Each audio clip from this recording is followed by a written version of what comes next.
New Hope TV, your encounter with God. It's my great joy and privilege to speak about parenting, particularly the importance of the role of the father in the development of children.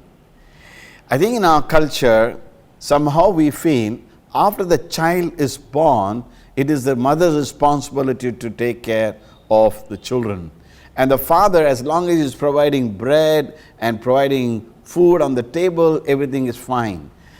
Very seldom as fathers we fail to recognize how important it is to be actively involved in the children's life for their development. I want to read a verse from the book of Malachi, the last book in the Old Testament, and it's very interesting how the Old Testament ends. And I want to read to you, and I want you to listen very carefully. This is the book of Malachi, chapter 4, and verse 5 onwards. Behold, I am going to send you Elijah, the prophet, before the coming of the great and terrible day of the Lord. He will restore the hearts of the father to their children, and the hearts of the children to their fathers, so that I will not come and smite the land with a curse. Now I want you to notice that there is a curse that will fall upon the land if their hearts of the children are not restored to the hearts of the father, and hearts of the father restored to the children. In some versions it says parents, but I think the most accurate translation would be specifically to the father. Although the role of the mother is also equally important, but in the Bible, as you see, you'll constantly see the emphasis on the leader as the father who is of tremendous importance to the development of the child.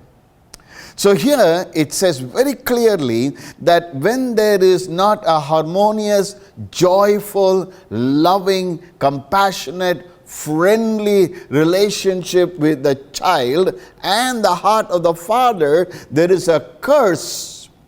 Now, tragically, this curse falls on children. Tragically, children get very adversely affected when you and I as fathers do not realize how important it is.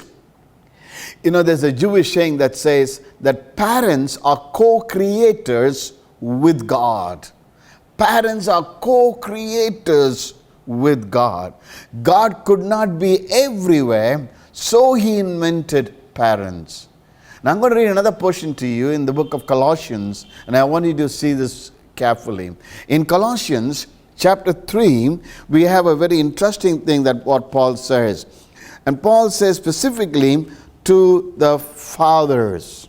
In Colossians, when he talks about, first he talks about the husband and wife, and then he talks about verse 20, children, be obedient to your parents in all things, for this is well pleasing to the Lord. Then it says, fathers, do not exploit your children so they will not lose heart, or do not embitter them. Particularly, he says, fathers. Notice that word. Now, if the father is not listening to this teaching, wife, gently ask your husband to come and join, because this is specifically for the husband. Husband, for a change, why don't you listen to your wife and listen to this message, okay? I always say, if I had listened to my wife a little more, maybe I would have been a little more better person. Maybe my wife also would have been a better person. So just listen to this.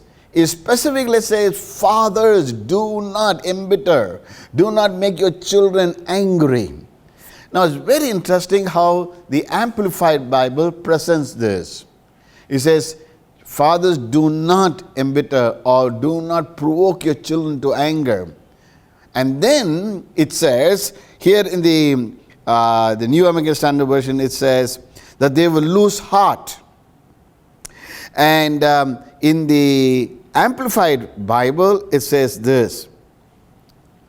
I would like to read the Message Bible first.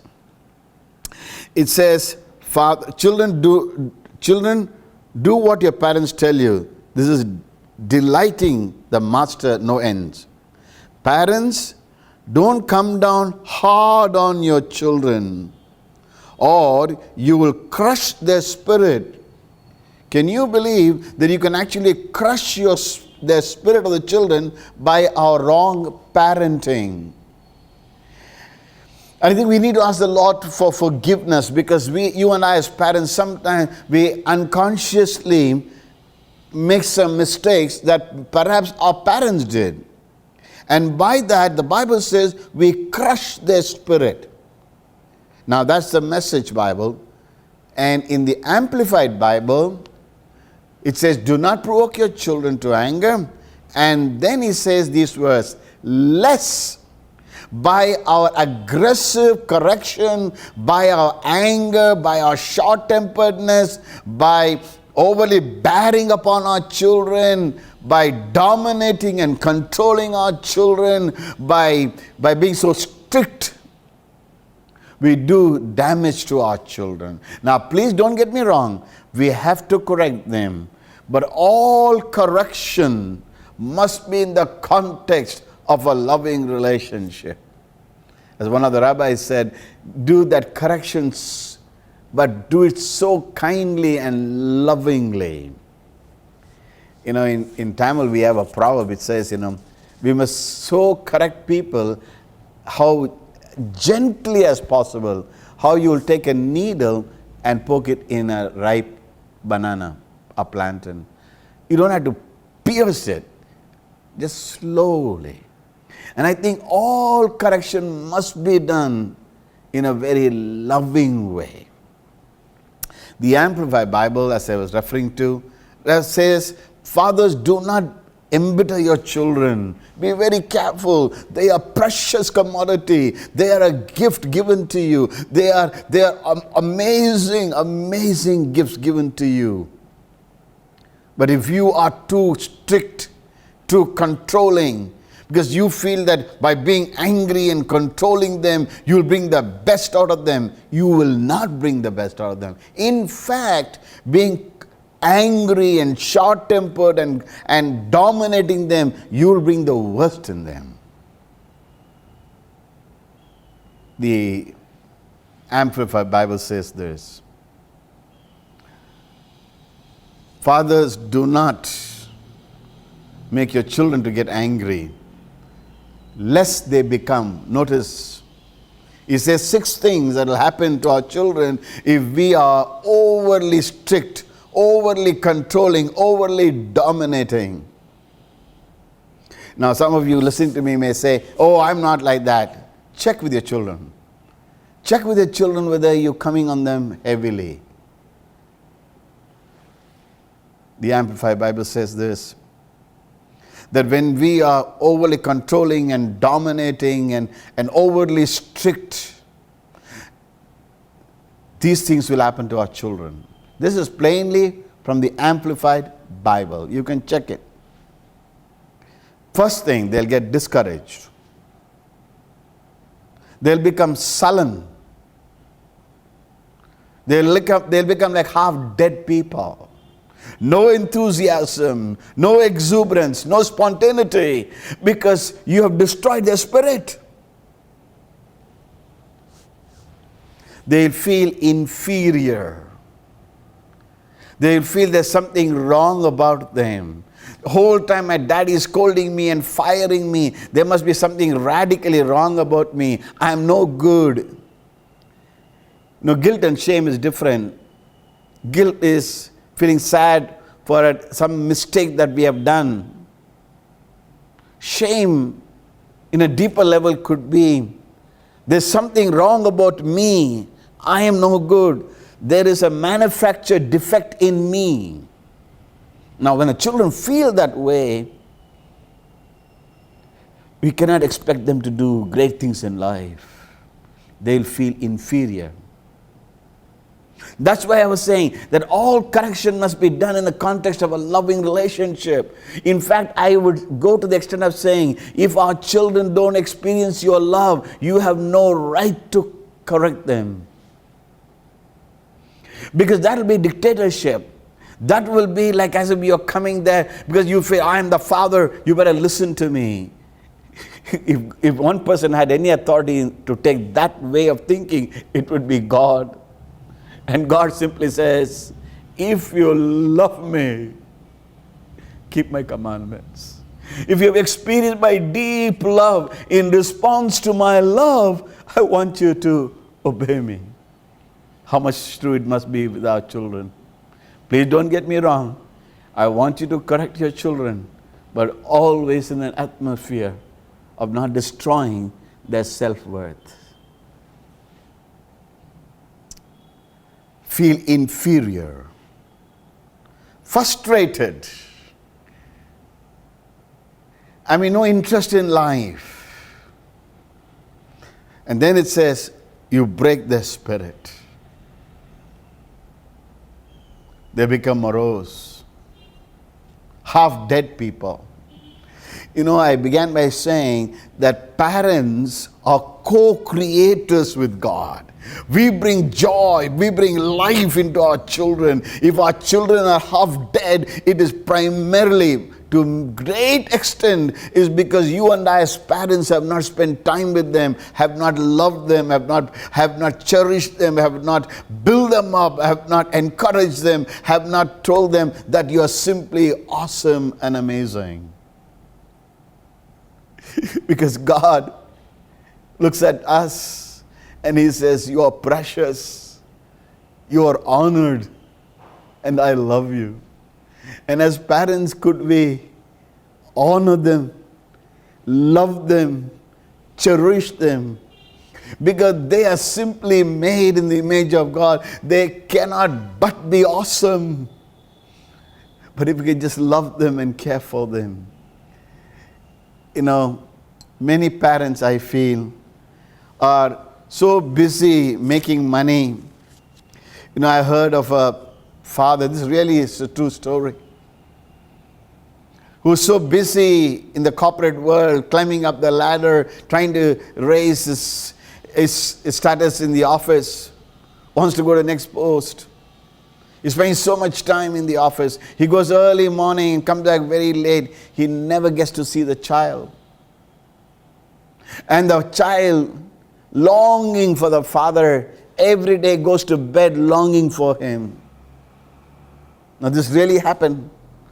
You know how the son sleeps every night? Gets hold of daddy's pants. Hugs at daddy's pant close to his chest. This is the closest he can ever get to his daddy. Every night he sleeps that way. And you think this child will become normal? Forget it. Forget it. It's very interesting, the word for anger in Hebrew. The word in Hebrew, every word has a spiritual energy. If you know the literal meaning of each letter, you can actually tell the meaning of the word.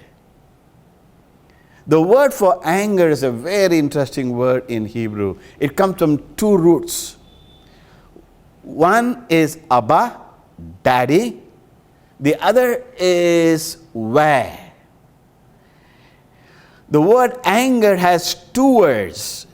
Daddy, where are you? Sometimes when our children need us desperately and we are working and we are spending a lot of time in the office or anywhere, and children want to call us and they ask us on the phone, Daddy, where are you? They're not worried whether you're having tea with the Queen of England. What they're really asking, Daddy, where are you? I need you here.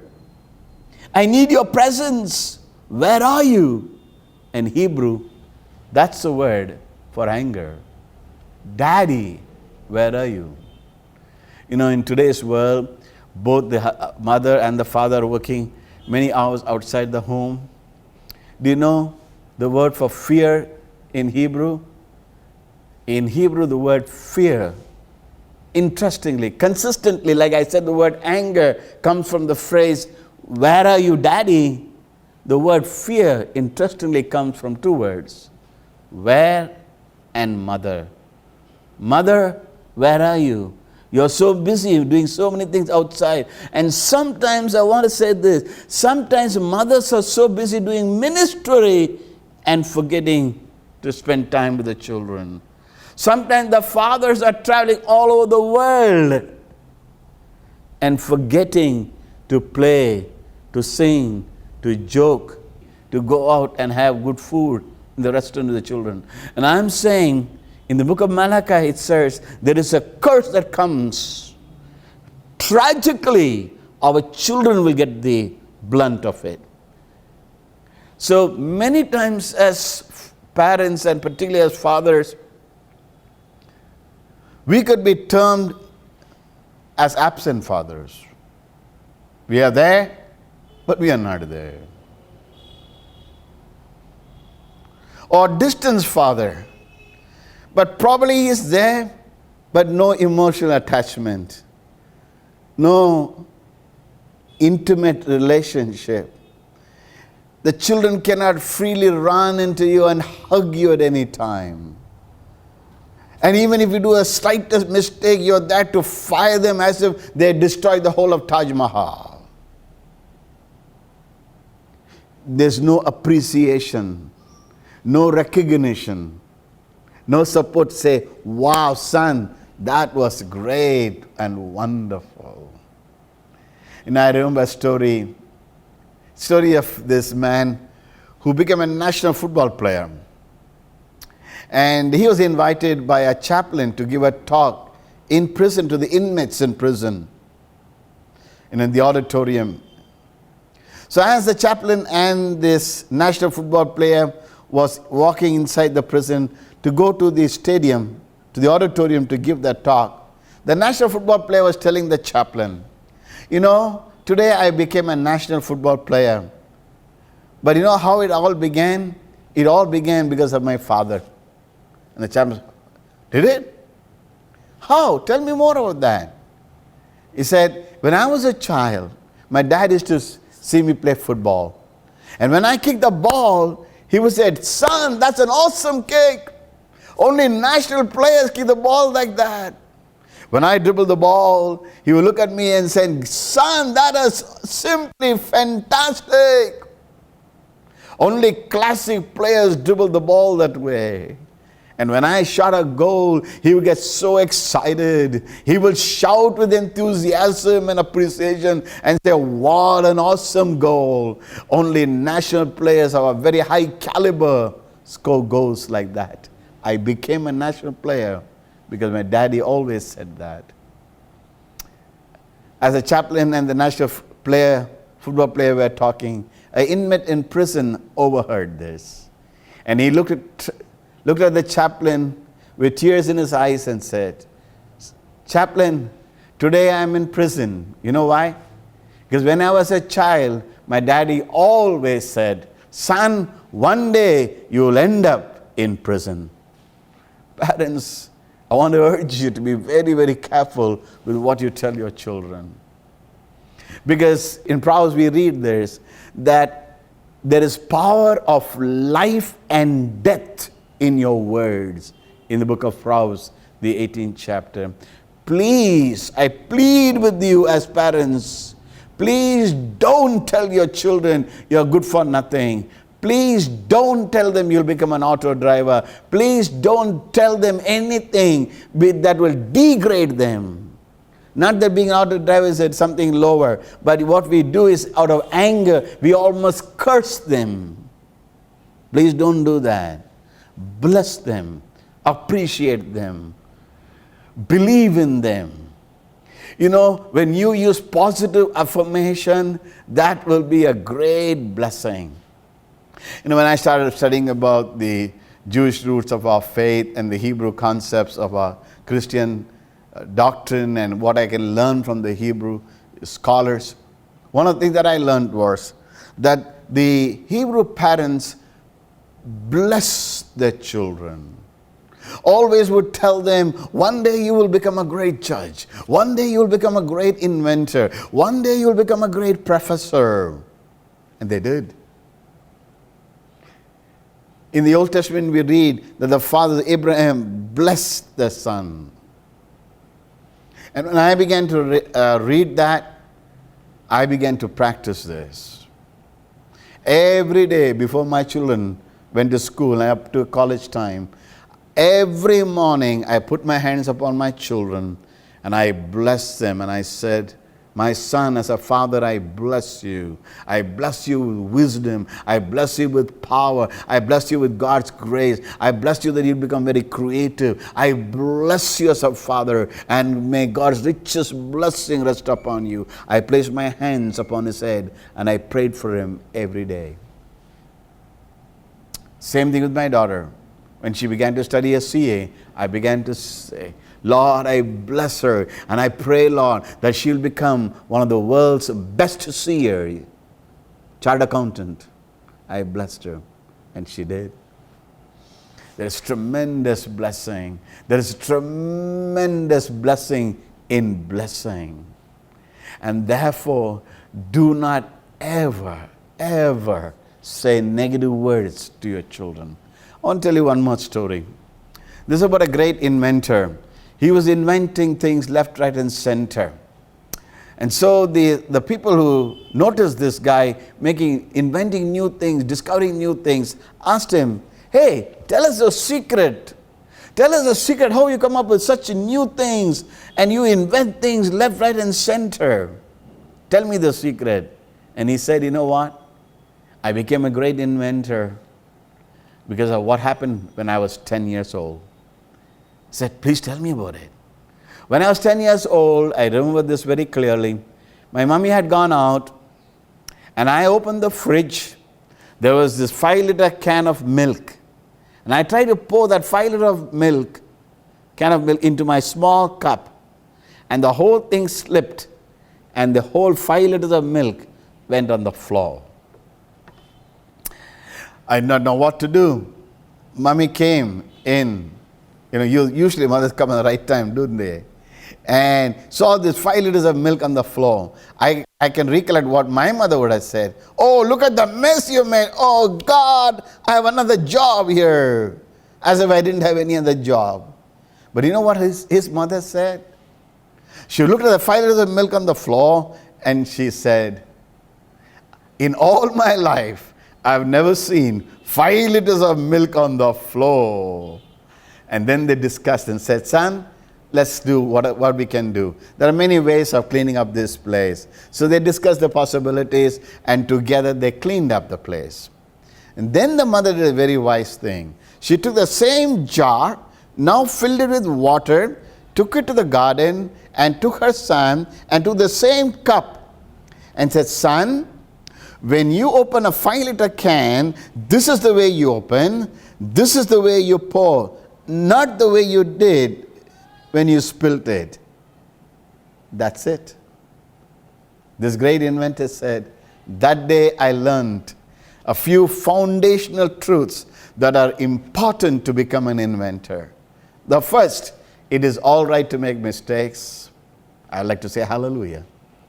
If our children make mistakes, please correct them, but that is not the end of the world. Second, there's a wrong way of doing things. You can learn from that and then you can go on to do the right thing. That's parenting. I'd like to tell you one more story. It's about this rabbi. And one day, this small boy, who later became a rabbi himself, says about how one day it was a holiday. It's a very holiday for the Jewish people. An uncle came and told them, son, let's play chess. The boy said, uncle, today is a holy day. We can't be playing chess. The uncle said, it's all right, man, come, let's play chess. And now he was very good in chess as a young boy. So they played chess. Afterwards, somebody told him, hey, daddy wants to see you in the office. Now he got really frightened. So with fear and trembling, he goes to his daddy's office. Now daddy is a rabbi, he is reading his book, and the son stands there trembling. He knows he's going to get some firing. And daddy puts the book down, looks at the son and says, you played chess with uncle, and you knew today was a holy day? And the son says, yes, daddy, but uncle only said it's all right to play. And the father goes back to reading. Now the son is scared, now thinking that he's going to get severely punished. After a little while, the daddy puts the book down, looks at the son and says, and you beat him, huh? That's over. The son walks out. Did the father correct the son? Did the father make the son recognize that he was wrong? Yes. But end of the day, did he restore the spirit of the son? End of the day, did he infuse life or condemnation? Or did he bring, son, yes, you made a mistake, but I still love you. I still believe in you. I still believe you're simply awesome. Positive parenting. That's what we need. Happy, positive, loving parents will definitely produce awesome, amazing children. May God bless you.